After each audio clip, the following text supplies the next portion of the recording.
commencer dans quelques minutes.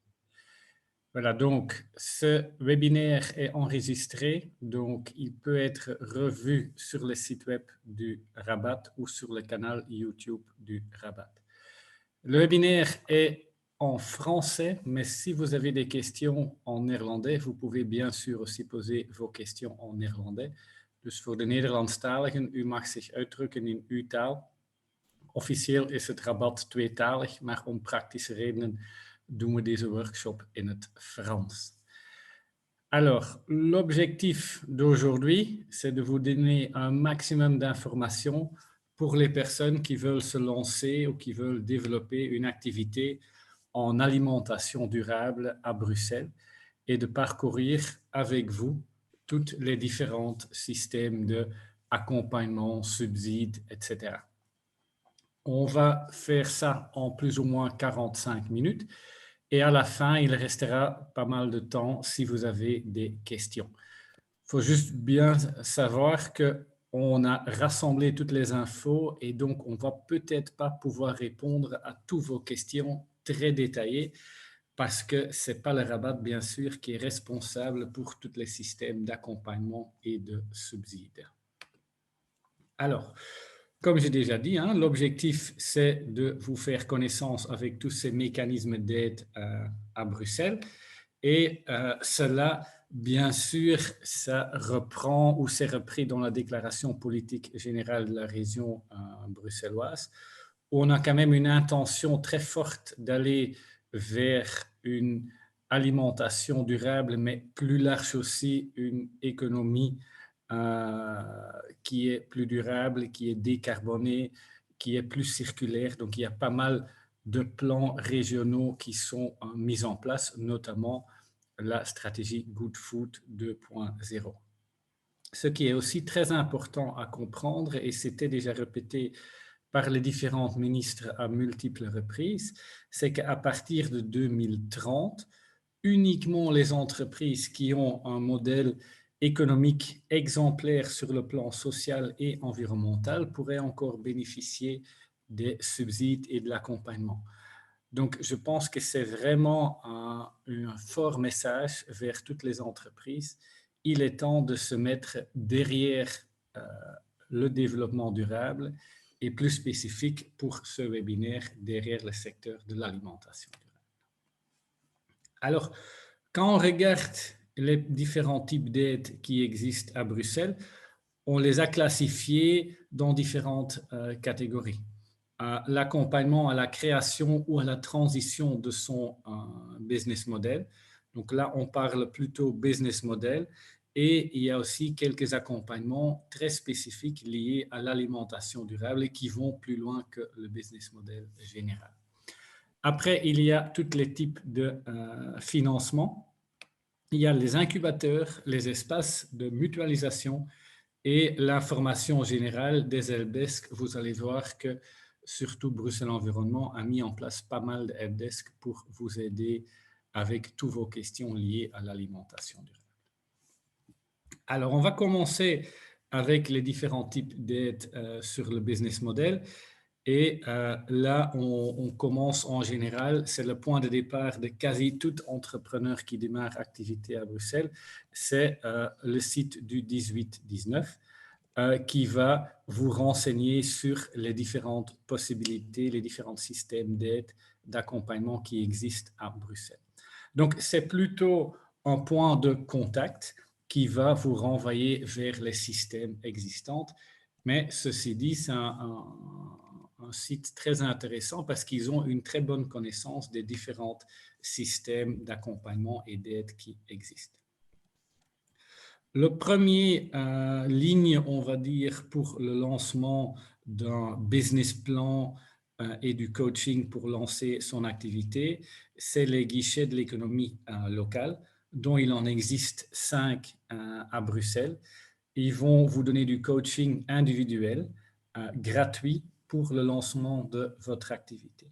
Donc, si vous avez une idée, vous voulez de l'aide pour le lancement, vous avez des problèmes avec le business plan, c'est vraiment les premières personnes, les premières organisations à contacter. Et il y a un des 5 qui a une plus grande expertise en alimentation durable, c'est notamment Village Partenaire qui sont situés à Saint-Gilles. Ça ne veut pas dire que les autres gels n'ont pas d'expérience en projet alimentaire, mais ils ont un peu moins que Village Partenaire. Ici sur le slide, vous voyez toutes les 5 guichets d'économie locale à Bruxelles. Il ne faut pas prendre des notes, on va vous envoyer tous les slides à la fin de la présentation, comme ça vous avez toutes les données. Donc, ne vous inquiétez pas si ça passe un peu trop vite pour prendre note, tout sera envoyé après la présentation. Alors, au niveau du coaching, on a la cellule Retail pour Hub Brussels. Comme cela s'explique, c'est plutôt pour les organisations ou les entreprises qui veulent démarrer une activité en retail. Là, il y a quelques conditions préalables. Il faut déjà avoir un business plan ou une première ébauche de business plan et il faut envisager ou avoir déjà réalisé l'ouverture d'un commerce physique ou HoReCa. De nouveau, le service est gratuit et le lien pour le coaching est mis dans les slides. Il y a aussi My Business Pass. Et donc, dans My Business Pass, vous pouvez demander de l'aide de nouveau gratuit pour certaines tâches plus spécifiques. Ça se passe via une plateforme virtuelle. Et donc, il y a plusieurs types d'accompagnement. Il y a le Pass Fly pour les entreprises en création. Il y a le Pass Sale pour les entreprises qui ont plus de 3 ans.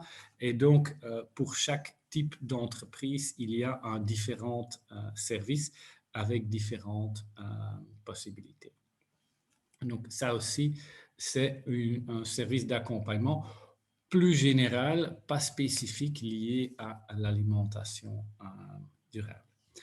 Alors, une fois que vous avez passé le stade de l'accompagnement général, vous avez peut-être besoin pour vos questions liées à l'alimentation durable. Et pour ça, il y a des systèmes d'accompagnement plus spécifiques et c'est celle-là qu'on va voir sur les slides suivantes. Donc, il y a l'accompagnement de Credal qui est aussi un des membres du Rabat et donc qui va vous accompagner dans le développement de vos activités, aussi les modèles économiques, mais avec un peu plus l'accent sur les modèles économiques alternatifs et participatifs. Et Credal a pas mal d'expérience avec les projets agricoles et les projets en alimentation durable. Donc, ils vont pouvoir vous guider plus pour vos projets en alimentation durable. C'est ça un peu la différence avec les premiers types d'accompagnement que je vous ai présentés. Ici, on va déjà vers la création d'un business model, mais avec l'accent sur l'alimentation durable. Alors, si vous allez développer une activité dans le secteur alimentaire, vous allez faire connaissance avec l'AFSCA, qui est l'Agence fédérale de la sécurité de la chaîne alimentaire.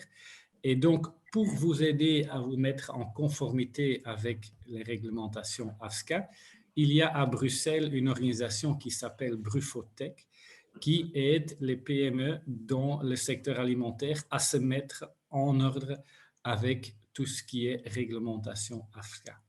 Ils ont des conseils gratuits, ils ont des accompagnements fort subsidiés, ils sont là depuis très longtemps et je pense que la plupart des startups passent via eux et ils peuvent vraiment bien vous aider à mettre en place votre conformité à l'AFSCA, ce qui est quand même très important parce que si vous allez recevoir des audits par rapport à l'hygiène dans votre entreprise, il faut que tout soit en ordre.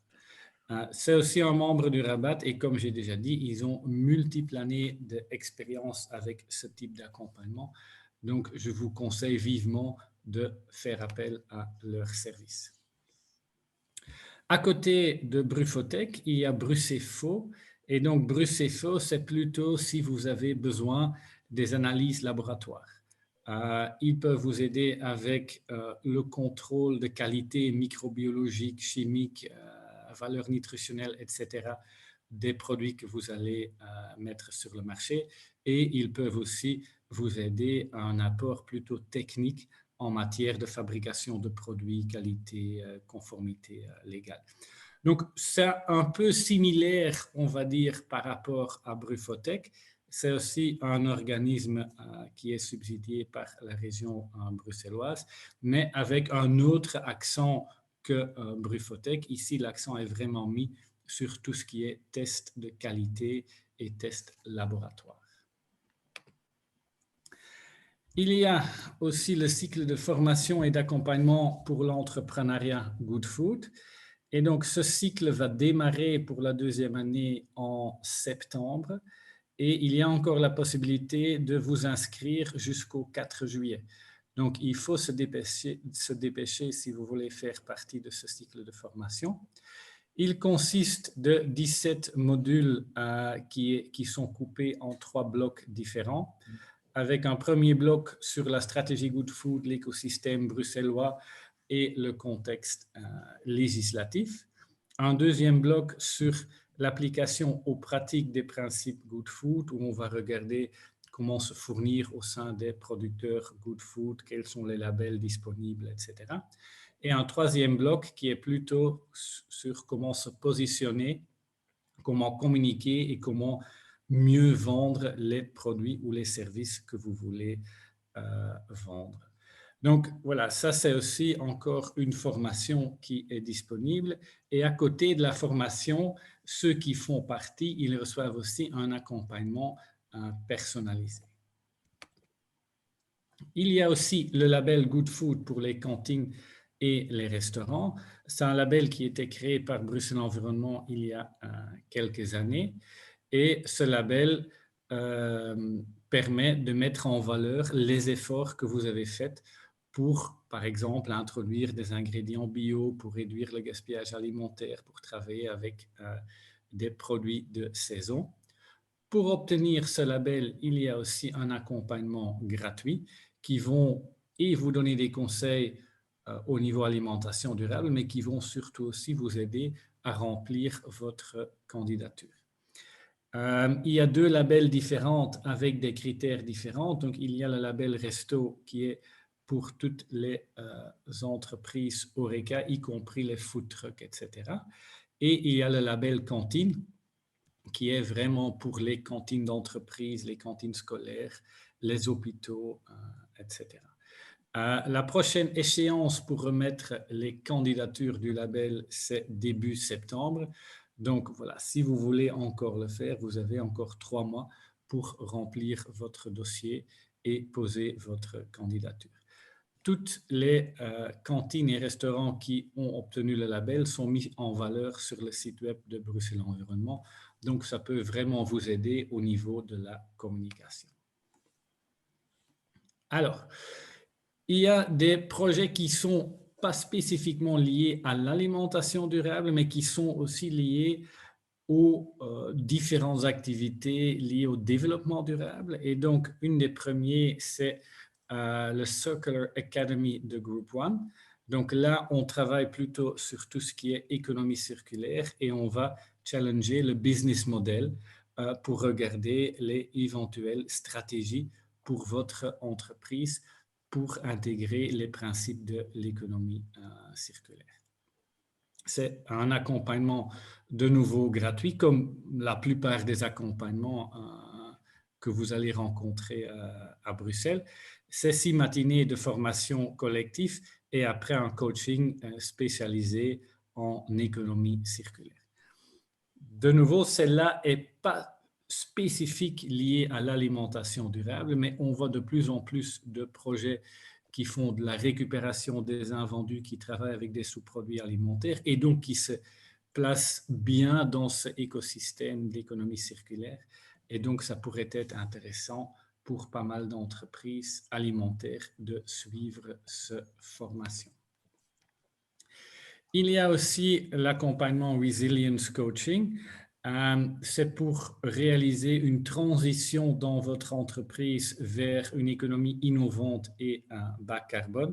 Et donc là, il s'agit d'un accompagnement personnalisé en fonction de vos besoins. De nouveau, le service est gratuit et plus d'informations se retrouvent sur le site web de Resilience Coaching. BuySmart, c'est un nouveau projet. C'est un projet qui accompagne des entreprises avec leur politique d'achat. Et donc, il y a des formations, il y a un helpdesk pour toutes vos questions liées à vos achats. Il y a aussi un audit avec la mise en place d'un plan d'action qui est disponible, mais ce service est partiellement payant. Il est subsidié à 80%. De nouveau, un projet pas spécifique au secteur alimentation durable, mais qui pourrait être utile parce que toutes les entreprises alimentaires ont bien sûr aussi besoin de matériel informatique, de mobilier, etc. Et donc, ce site web ou ce projet peut vous aider à rendre tous vos achats plus durables et plus écologiques. Il y a aussi des projets liés à l'entrepreneuriat social. Donc, il y a le programme d'accompagnement de Coop City.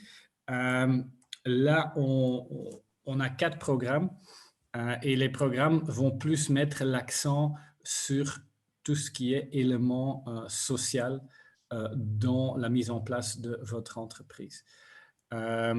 Ça parle autour de la collaboration, la coopération, et donc c'est moins axé, on va dire, côté environnemental de l'alimentation durable. Ici, on est vraiment sur l'entrepreneuriat social et coopératif.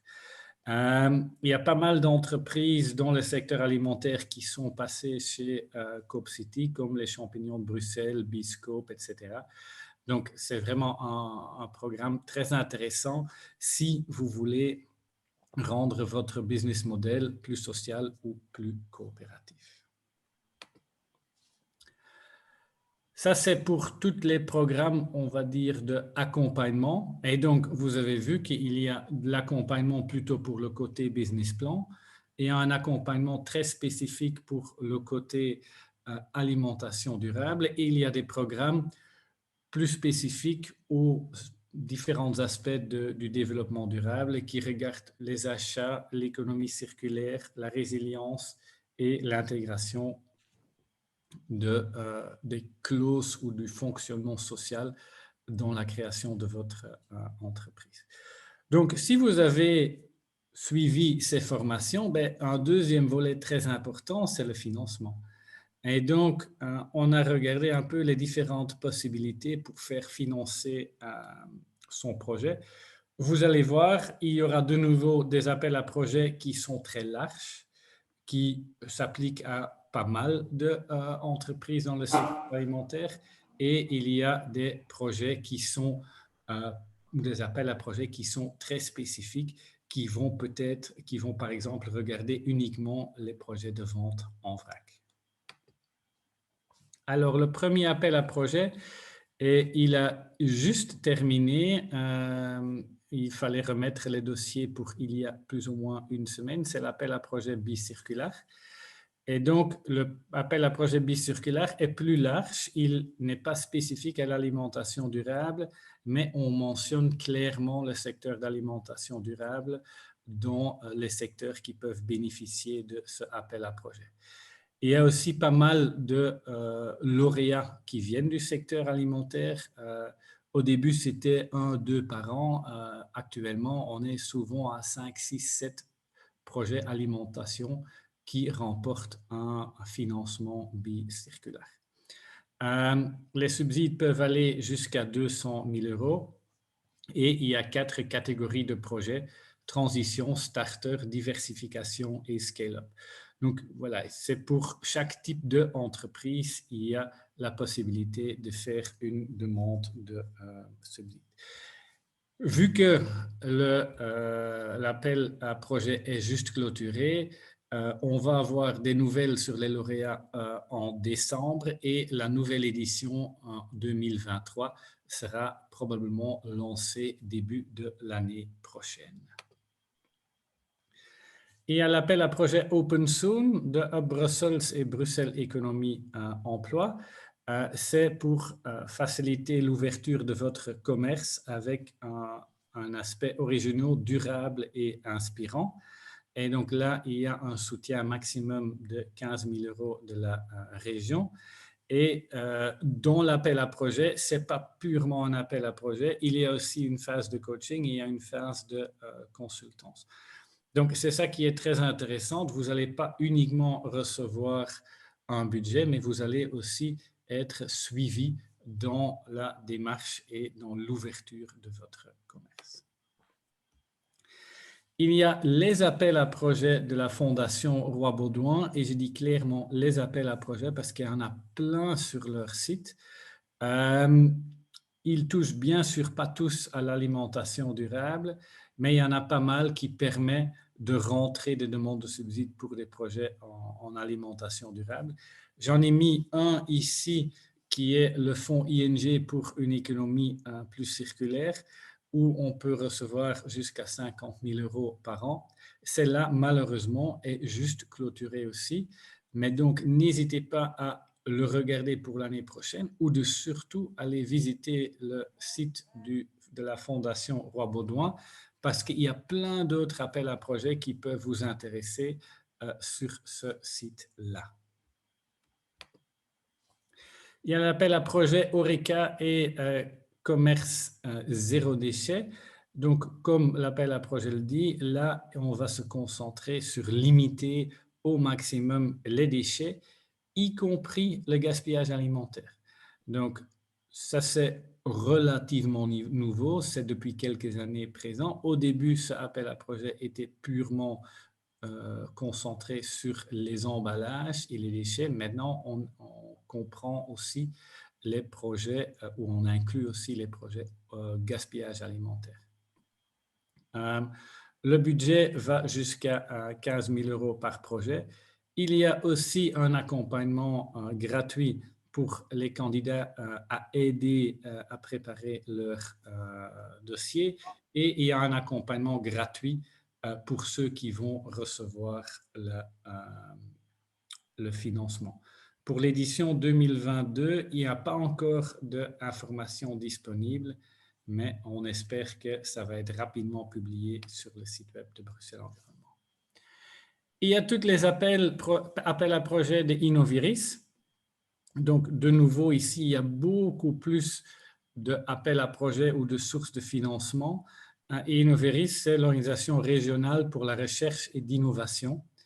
Et donc, ils fournissent des ressources financières pour nourrir l'écosystème innovant à Bruxelles. Leur système de financement, c'est un peu trop complexe à expliquer ici en quelques mots, mais donc il y a énormément de différents programmes de financement chez eux qui vont vers des collaborations avec des universités, des programmes pour l'industrie, des programmes de Research and Development. Ils ont aussi des programmes innovation sociale entre-temps. Donc, voilà, c'est vraiment, on va dire, je pourrais faire une présentation à part uniquement pour les appels à projets d'Innoviris. Donc, je vous invite à regarder leur site et éventuellement les contacter. Chaque appel à projet a un responsable qui peut répondre à toutes vos questions pour savoir si votre projet sera éligible dans ce cadre de financement. À part les systèmes de subsides, il y a aussi la plateforme crowdfunding de Mimosa. Ce qui est très intéressant dans la plateforme de Mimosa, parce qu'il existe pas mal de plateformes de crowdfunding, c'est qu'elle est dédiée aux projets en agriculture et alimentation durable. Donc, c'est vraiment, je pense, un grand avantage par rapport aux autres systèmes de crowdfunding. Et donc, ils vont vous aider à mettre en place le crowdfunding pour votre projet.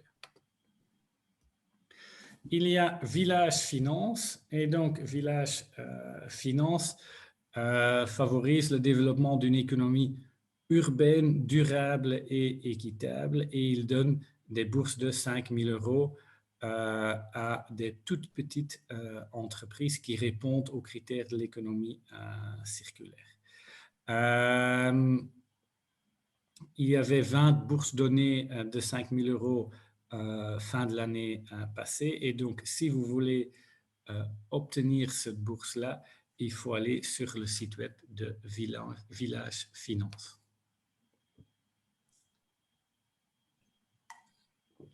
Il y a le projet le fonds Bruce Circle, et donc c'est pour aider des entreprises qui veulent aller vers ou qui veulent réaliser la transition vers l'économie circulaire.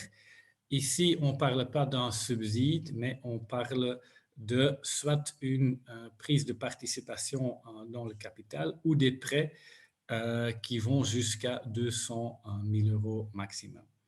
Un des premiers prêts qui est accordé à Soumis, l'entreprise qui fait la logistique durable à Bruxelles. Et le dernier, c'est un concours européen, c'est concernant le vrac. C'est Alva qui fait chaque année des concours pour élire 3 entreprises qui vont recevoir un prix de 5 000 €. Il faut rentrer son dossier dans un des 3 catégories, et donc c'est un jury qui va décider quels sont les 3 lauréats. Voilà, ça c'était la partie des subsides et des financements. On va continuer avec les incubateurs et les accélérateurs. Vous allez voir, c'est peut-être similaire dans la première catégorie parce que ça parle aussi de l'accompagnement. On les a séparés, mais il y a quand même parfois des projets qui se recoupent et qui pourraient se retrouver dans soit les systèmes d'accompagnement, soit dans les incubateurs. Premier système d'incubateur, et c'est vraiment pour les jeunes, ça s'appelle Boost Your Project. C'est une formation, on va dire plutôt pour les jeunes qui veulent se lancer dans l'économie, qui ont des idées et qui seront accompagnés via ce incubateur. Là, les candidatures sont encore ouvertes et la prochaine session, c'est de septembre à décembre 2022. Donc, n'hésitez pas à aller rapidement sur leur site, vous inscrire, et vous pouvez bénéficier des ateliers collectifs concernant l'entrepreneuriat, des séances de coaching individuelles. Et ce qui est très sympa, c'est qu'il y a aussi un espace de coworking. Donc, vous allez vous retrouver avec des autres jeunes entrepreneurs qui veulent démarrer leur entreprise. Un autre incubateur, c'est Green Lab Brussels. Donc là, c'est un programme d'accélération pour les startups. Donc ici, on parle vraiment déjà des entreprises qui sont ou qui vont commencer à démarrer. C'est 6 mois d'ateliers collectifs, aussi des conseils d'experts et des coachings personnalisés. Ici, le prochain appel à candidature est prévu pour septembre. Et donc, à partir de septembre, vous pouvez poser votre candidature pour bénéficier de l'incubateur Green Lab. À côté du Green Lab, il y a GreenBiz. Oui, ça devient compliqué. On a beaucoup de systèmes d'accompagnement avec des noms parfois similaires. Donc, pas toujours facile d'y s'y retrouver. Mais GreenBiz est un bâtiment dans lequel les entreprises durables ont leur place. Et donc, ils gèrent, dans le bâtiment, il y a des services en commun comme des salles de réunion. Ils organisent aussi des formations en commun. Et il y a pas mal d'entreprises dans le secteur alimentation qui sont là. Il y a Anstommelings, il y a TCO Service, il y a B-Cook, il y a Foodwin. Donc, il y a pas mal d'entreprises alimentaires qui sont dans ce incubateur, et ça peut bien sûr créer des très chouettes synergies, et ça peut vous aider avec l'organisation pratique vu qu'il prévoit des salles de réunion, des services de réception, logistique, etc. C'est déjà une chose en moins à faire vous-même. Il y a aussi un incubateur pour les magasins en mode pop-up. Et donc, ça s'appelle l'Auberge Espagnole, qui est un incubateur de Hub Brussels. Et donc, il dispose de plusieurs espaces de vente dans lesquels vous pouvez tester pendant 3-4 mois votre business model. Ils ont un à Etterbeek, ils ont un à Jet. Et donc, l'avantage de ce système est qu'il est tout à fait possible d'avoir pour des loyers très avantageux, hein, vous voyez les loyers de 350 € par mois, un magasin de 50 à 65 mètres carrés. Donc, c'est très intéressant si vous avez une idée en tête et vous voulez le tester. Malheureusement, l'appel à projet pour 2022 est clôturé, mais c'est un appel à projet qui revient chaque année et donc qui sera probablement de nouveau ouvert en 2023. Plus spécifique pour le Horeca, il y a un système similaire qui s'appelle Cocotte. Et donc, Cocotte, ça permet de tester son concept culinaire. De nouveau, c'est pendant 4 mois que vous allez avoir un espace Horeca qui est à 2 pas de la Grande Place, qui permet de tester vos recettes, tester votre système, optimaliser la rentabilité avant de se lancer pour du vrai à un autre endroit à Bruxelles. Ici, les candidatures sont ouvertes à partir de décembre 2022 et j'ai déjà vu passer des très très chouettes concepts aux cocottes et qui ont après aussi lancé leur propre restaurant. Donc, si vous avez en tête de commencer une entreprise Horeca, ça vaut vraiment la peine de poser sa candidature pour la cocotte. On arrive au 4e chapitre de la présentation, les espaces de mutualisation. Et donc, c'est plutôt des espaces que vous pouvez utiliser avant de commencer à acheter votre propre matériel. Et donc, c'est très intéressant dans le sens que les investissements pour un atelier de transformation, pour une cuisine Horeca, sont souvent des grands investissements et ces espaces de mutualisation permettent de tester votre concept chez eux. Donc, le premier, c'est Co-Cooking. Co-Cooking, c'est la première cuisine partagée de Belgique qui est ouverte depuis 2015 maintenant. Et donc, c'est une grande cuisine dans laquelle vous pouvez louer des slots, plusieurs heures, une journée, plusieurs journées pour tester vos productions. Il y a pas mal de membres du Rabat et des entreprises alimentation durable qui sont passés par là, notamment Matlab, Witlof, le traiteur de farm, etc. Donc, c'est vraiment un business model qui est très intéressant pour les entrepreneurs qui veulent lancer leur projet en alimentation durable. À côté, ils ont aussi un réseau actif de plus ou moins 2000 foodies et donc ça permet aussi de communiquer avec cette communauté de foodies. Il y a un deuxième espace de mutualisation qui est BeCook et on va dire que c'est l'étape suivante. On a Co-Cooking qui est un espace relativement petit. BeCook vous offre un espace de production qui est déjà plus grand et qui permet de produire, de transformer des produits alimentaires.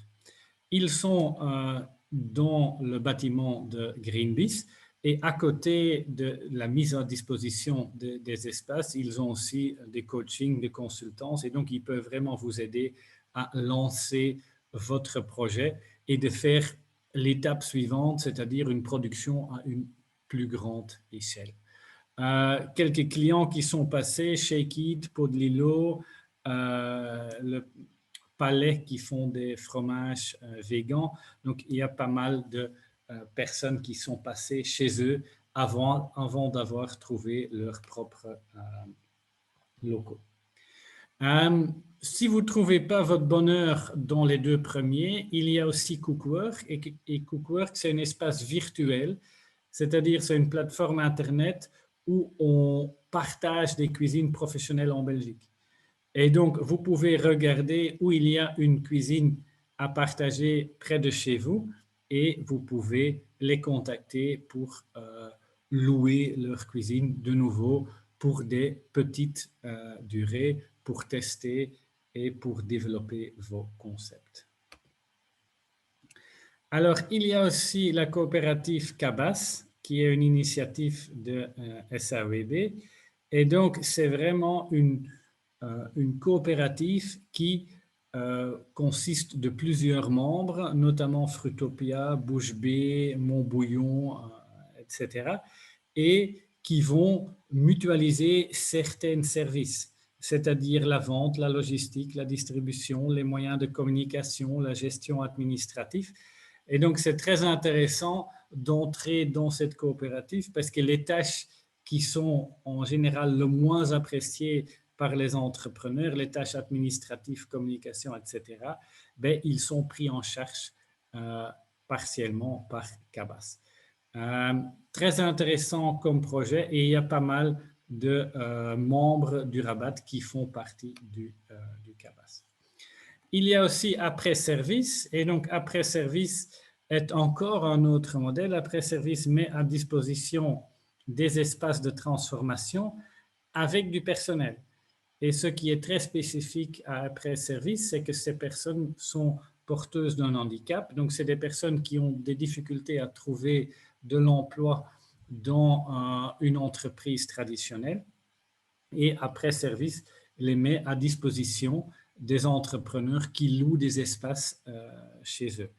Donc, c'est vraiment pas mal. C'est ouvert depuis 2018 et c'est un espace de 500 mètres carrés qui est coupé en plusieurs cuisines et donc qui a comme grande spécificité qu'ils vont vous mettre à disposition du main-d'œuvre pour, par exemple, coller des étiquettes pour faire des tâches relativement faciles, répétitives, que les entrepreneurs en général n'ont pas trop envie de le faire ou ils n'ont pas le temps de le faire. Et on arrive finalement au dernier chapitre, les helpdesk. Et donc, il y a entre-temps énormément de systèmes de helpdesk à Bruxelles, pas uniquement pour les projets alimentation, il y en a pour plein d'autres types de projets. Ici, j'ai uniquement listé celles qui pourraient être intéressantes pour le secteur alimentaire et on va commencer avec le facilitateur en agriculture urbaine. Donc, c'est un service d'information et d'accompagnement pour les projets en agriculture urbaine. Donc, vous pouvez les contacter avec toutes vos questions concernant la mise en place d'un projet agriculture urbaine. Ils ont plusieurs experts derrière, des experts en business model, des experts en technique, des experts plutôt en réglementation urbanistique, etc. Donc, toutes vos questions liées à un projet en agriculture urbaine, vous pouvez contacter le facilitateur agriculture urbaine. Le deuxième, c'est le facilitateur biodéchets pour les professionnels. Il existe un service similaire pour les consommateurs, mais ça vous concerne bien sûr beaucoup moins. Et donc, ce facilitateur biodéchets va vous donner les conseils sur le traitement de vos biodéchets. Toutes les entreprises alimentaires ont parfois beaucoup, parfois très peu de biodéchets, mais donc il est très important de les traiter conforme à la législation et avec ça, le facilitateur peut vous aider. Il y a encore le facilitateur B2B, qui anciennement s'appelait facilitateur filière. Pardon. Et donc, il aide des professionnels à trouver des meilleures solutions pour se fournir en produits locaux, notamment des filières en circuit court. Et donc, si vous êtes commerçant, vous êtes transformateur et vous êtes à la recherche des produits locaux en circuit court, ben, le facilitateur B2B peut vous aider à vous mettre en contact avec des agriculteurs, peut répondre à toutes vos questions par rapport à cela. Et finalement, il y a le helpdesk du Rabat. Donc, comme vous savez, j'espère, le Rabat, c'est le réseau des acteurs bruxellois d'alimentation durable. On organise régulièrement des webinaires et des autres sessions d'information autour de l'alimentation durable. On travaille uniquement pour le secteur professionnel. Et donc, ce webinaire est une de nos activités pour l'année 2022. On a comme objectif d'encourager et de permettre la naissance des pistes de coopération entre des acteurs en alimentation durable, le soutien et le développement des nouvelles filières en alimentation durable, aussi relayer les avis et les expériences vers les décideurs politiques et d'informer, partager et inspirer tous les acteurs professionnels d'alimentation durable. Et donc, on a aussi un helpdesk. Si vous avez des questions qui ne tombent pas dans un des accompagnements dans un des systèmes helpdesk, n'hésitez pas à nous contacter. On a plus ou moins 90 membres et on n'a pas encore eu le cas qu'aucun de nos membres pouvait répondre à une question. Donc, si au sein du secrétariat du Rabat, on ne peut pas répondre à vos questions nous-mêmes, on va simplement relayer vos questions vers nos experts, vers nos membres, et ils vont trouver une réponse pour vous. Voilà, ça en 42 minutes en ultra vitesse, les différents systèmes d'aide et d'accompagnement à Bruxelles. Comme déjà dit, on va vous envoyer les slides, ça va vous permettre de relire tout à votre aise. Tous les liens vers les différents systèmes d'accompagnement, d'aide sont dans la présentation. Comme ça, vous pouvez encore tout regarder à votre aise à un autre moment. Et maintenant, s'il y a des questions, je suis disponible pour toutes vos questions.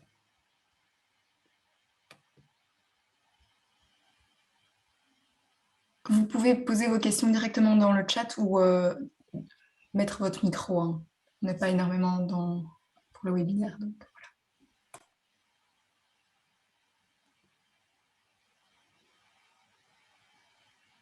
Oui, n'hésitez pas à ouvrir vos micros. C'est plus simple que de le mettre dans le chat et c'est plus convivial.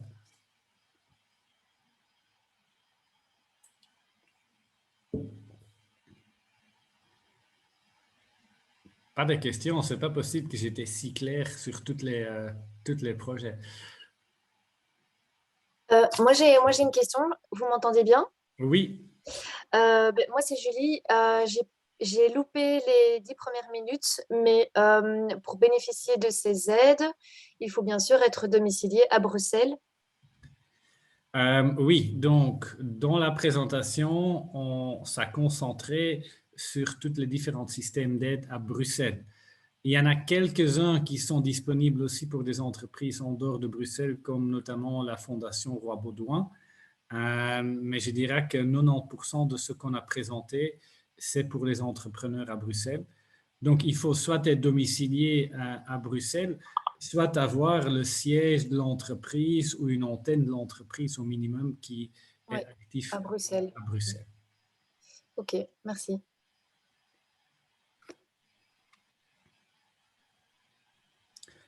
Ceci dit, il existe plein d'autres systèmes dans les autres régions aussi. Hein. Mais vu que le Rabat est une organisation qui travaille pour les acteurs bruxellois, on n'a pas présenté les possibilités de subsides en Wallonie ou en Flandre. Mais il y a des systèmes similaires mis en place dans les deux autres régions. Et par exemple, si je développe un projet avec quelqu'un qui est domicilié en Wallonie, moi à Bruxelles, qu'au départ, on ne sait pas encore si le projet prendra place à Bruxelles ou en Wallonie, est-ce qu'on peut se tourner vers des structures à Bruxelles et en Wallonie, ou bien est-ce qu'il faut faire un choix dès le départ? C'est une question difficile. Ça dépendra sans doute de type de subside ou d'accompagnement. La règle générale, c'est de toute façon que tu ne peux pas avoir une double subsidiation. Okay, Tu ne peux pas faire subsidier 2 fois la même activité. Ouais, ok. Ceci dit, moi je pense que ça sera possible de faire appel à des subsides à Bruxelles et en Wallonie pour un projet qui est similaire et qui est actif dans les 2 régions, mais donc avec la spécificité que vous ne pouvez pas faire la double subsidiation. Ouais, ouais. Ok, ça va, merci.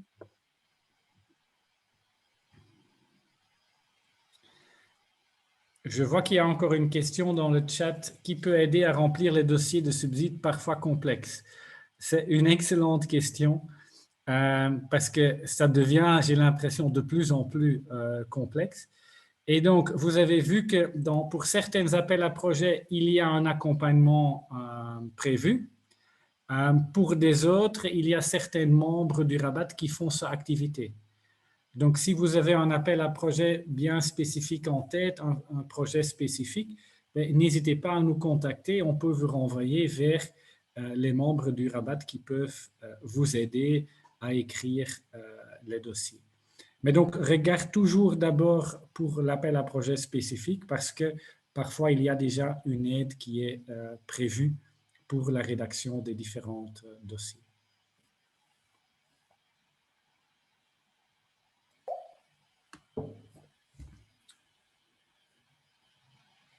Autre question?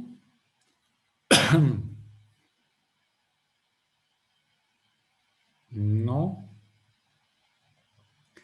Ben alors, je vais peut-être vous rappeler qu'il y a donc les 2 formations disponibles, celle du Good Food et celle du Group One, pour laquelle il faut s'inscrire rapidement.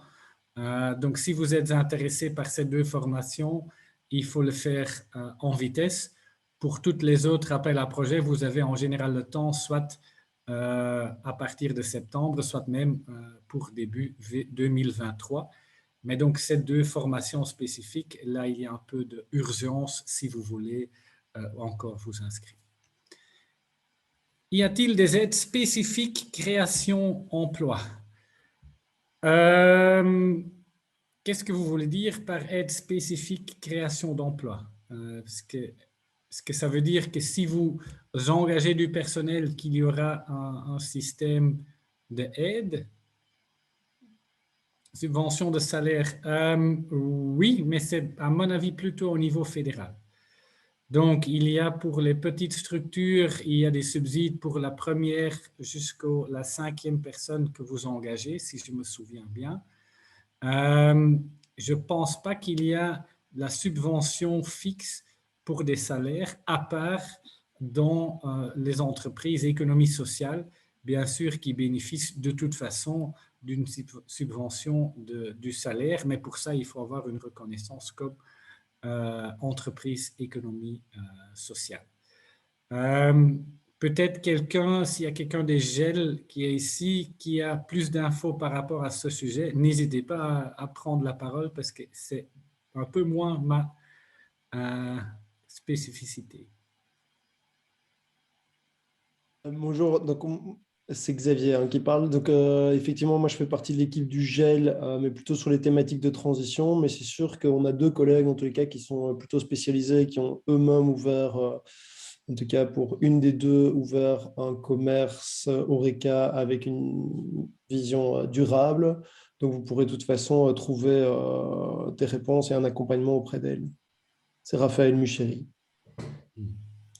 Très bien, merci Xavier. Je pense aussi pour ce type de questions, les GEL peuvent vraiment vous renseigner avec toutes vos questions sur les subventions du salaire.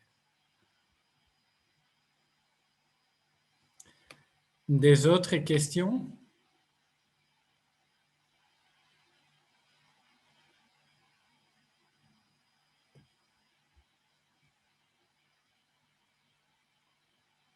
Non? Ben alors, on va doucement clôturer la session. Je resterai encore quelques minutes en ligne s'il y a des personnes qui ont une question qui arrive avec du retard. Mais déjà, un grand merci pour avoir participé à ce webinaire. Et donc, comme on a déjà dit, les slides seront vous envoyés ensemble avec un lien vers le canal YouTube où vous pouvez encore revoir ce webinaire. Merci beaucoup et bonne fin de matinée. Merci beaucoup.